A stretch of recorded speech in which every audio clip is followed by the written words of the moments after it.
En vísperas del cónclave, el silencio que uno esperaría simplemente no existe.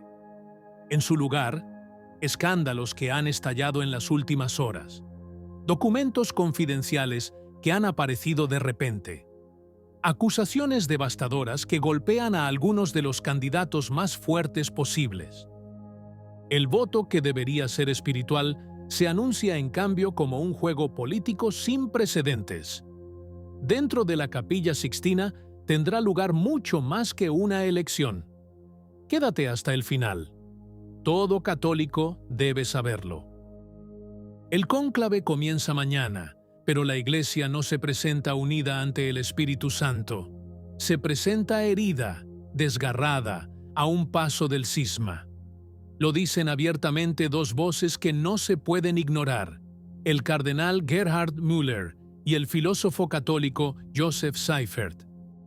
Ambos han lanzado la misma alarma. Si se entra en el cónclave sin haber aclarado los errores doctrinales del Papa Francisco, las consecuencias serán catastróficas.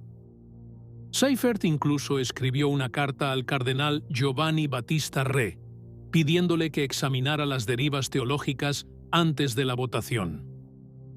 Nadie respondió. Nadie se ha atrevido a abordar el problema de fondo. La fe católica ha sido traicionada, pero todos hacen como si nada hubiera sucedido. Entran al cónclave como si el único problema fuera a quién poner en el lugar de Francisco. Mientras tanto, el cardenal Raymond Leo Burke, uno de los pocos que nunca cedió, llamó a algunos de sus hermanos a su casa. Pero no hay un plan claro. No hay ningún candidato. Solo miedo e intentos de detener un desastre ya en marcha. Se habla de buscar un papa más prudente, quizás de transición. Es la política la que ocupa el lugar de la verdad. Por eso este cónclave es el más peligroso de los últimos siglos. Lo que está en juego no es solo el nombre de un nuevo pontífice, sino la identidad misma de la Iglesia. Y si los cardenales conservadores deciden negociar en lugar de resistir, serán cómplices de la disolución. Y luego el escándalo. En vísperas del cónclave, una firma se convirtió en una piedra de molino. La del cardenal Pietro Parolin, secretario de Estado y primer papable, sobre el último documento que autorizó la operación financiera más desastrosa y embarazosa de la historia reciente del Vaticano, el caso Sloane Avenue. Todo está en blanco y negro. El 25 de noviembre de 2018, Parolin aprueba el memorándum que concluye la venta del edificio de Londres, en el centro del proceso que abruma a Angelo Becciu, excluido del cónclave por haber sido condenado. Pero ahora resulta que Becciu no actuaba solo, como querían hacernos creer. Actuó en nombre de la Secretaría de Estado desde 2013. Incluso existe un documento firmado por Tarcisio Bertone que le otorgaba plenos poderes. Un sistema, no un caso aislado. ¿Y Parolin? Se defiende diciendo que solo seguía una orden confidencial de Bergoglio. Pero en los archivos judiciales no hay rastro alguno de ese supuesto mandato papal. El único documento firmado por el Papa llegó 2 años después, cuando la APSA ya había asumido la gestión de los fondos. Demasiado fácil, demasiado tarde. La prensa italiana e internacional ha hablado de bomba, y realmente lo es. No es solo una mancha en la carrera de Parolin. Es un golpe directo a su credibilidad moral, precisamente en las horas decisivas.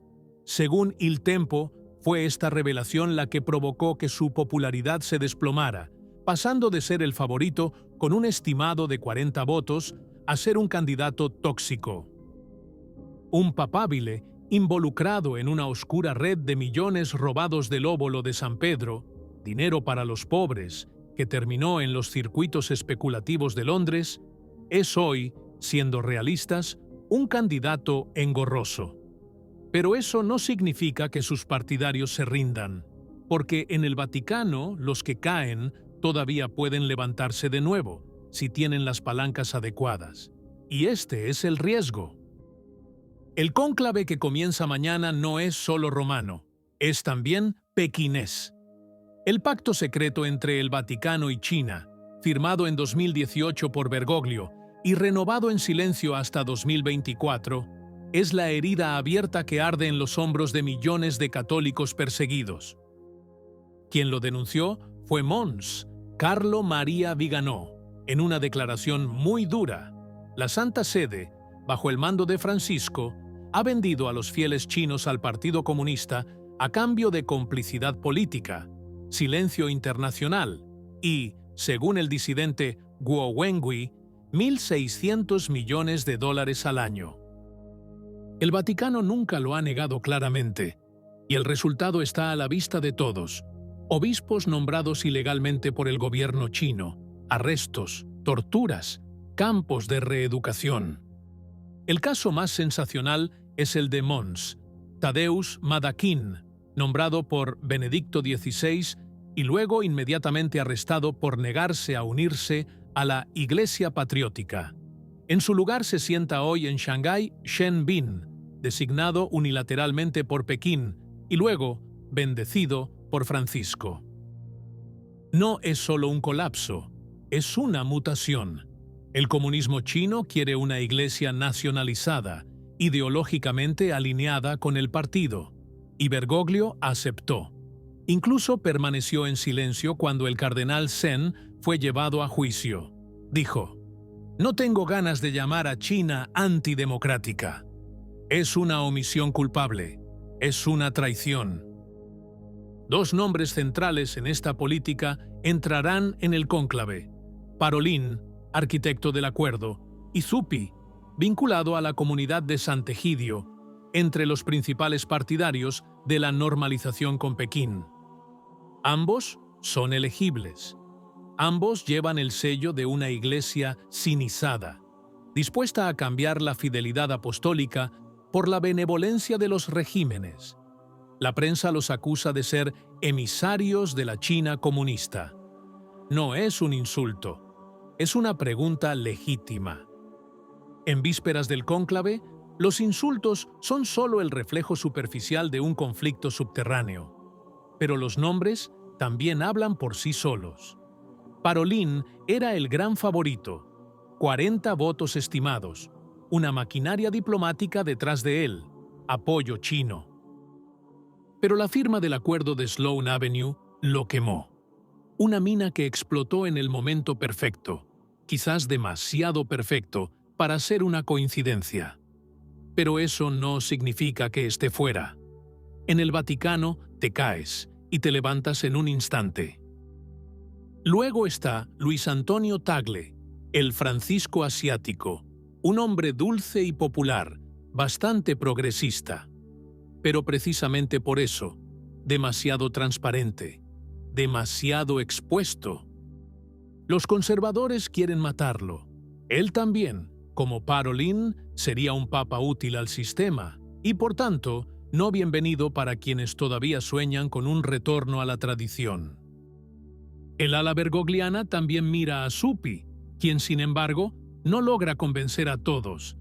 Demasiado ligado a Sant'Egidio, demasiado político, demasiado ideológico para los cardenales africanos o asiáticos.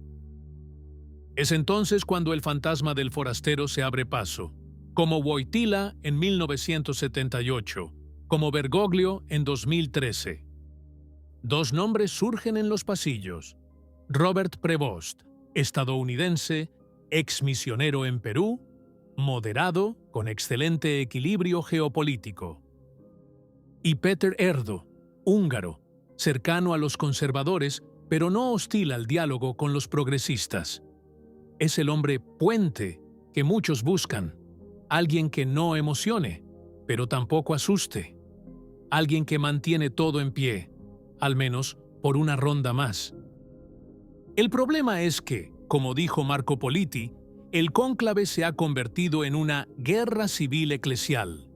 Ninguno de los bloques tiene el poder de imponer su propio papa. Se buscará entonces un compromiso. Pero un compromiso en tiempos de guerra nunca es neutral. Es la victoria de quien obliga al otro a ceder. Y hoy, quien tiene en sus manos la Iglesia, tiene también en sus manos el juego. Los votos se mueven como peones en un juego espiritual de riesgo. Pero lo que falta, y dramáticamente falta, es el verdadero protagonista que debería guiar todo: el Espíritu Santo. ¿Qué opinas? Si te gustó el video, comenta. Amén. Que Dios te bendiga.